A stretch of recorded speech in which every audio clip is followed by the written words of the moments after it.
So how do you actually go about seeking recognition for this previous experience? Right, well, what I would advise anybody who inquires to do is to really almost gather everything that they got in the way of certificated learning to start with.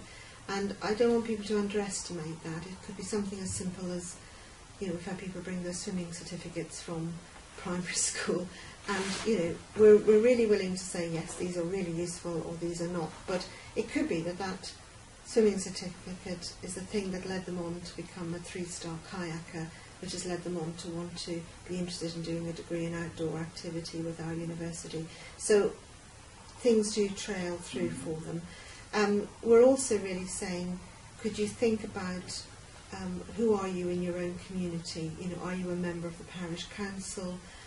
In fact, I've been asked by parish council in the past if I could almost evaluate the learning that would form part of being on a parish council, and if that was of any, you know, in terms of lifelong learning, of what value was that.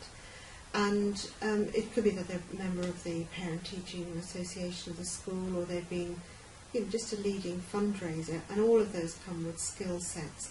So if people haven't got actual certificates, I would be looking at what their experiences was and how they would turn that into some way that I could measure the learning from that.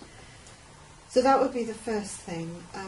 Then I would probably, you know, once we'd established that they had something that was worth looking at, I would probably advise them to have a look in more detail at the stuff that we've got on our website, and then come back to us so that we start almost a file on them, if you like. I then would often see either people in groups who may have similar requirements,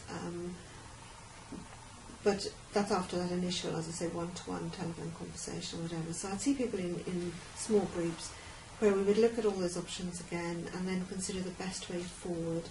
And sometimes it might be that they've already got something that's actually a straightforward certificate, which comes straight into whatever level they're looking at. They may have something that is got a potential to upgrade, so that would mean they did the work at the level that they were looking to. But they didn't repeat, say, study days or whatever they've done. They were able to do assessments at the level that they're looking at. Or it may be that I don't mean inventing in the sense that we're making it up as we go along, but we would agree with the students maybe a set of learning outcomes that they would demonstrate. And that demonstration might be through a portfolio, and a portfolio of course can be at any level, so that could be level 4 or 5 or even level 6 in some instances. So we would look at all those different ways that we might make the learning work for them.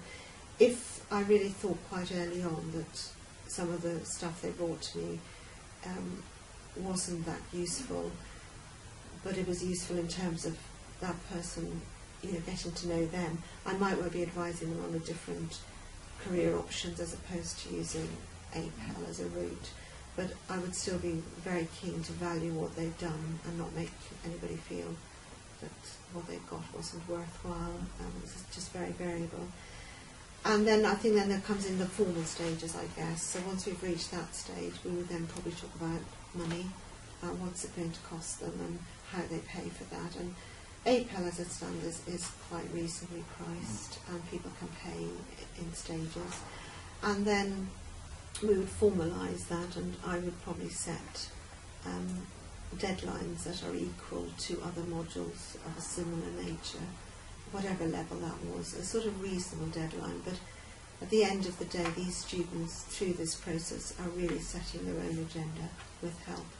And I think that's important not to lose sight of that it's not our agenda, it's theirs.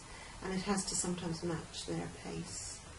And I think that's another important key factor in it.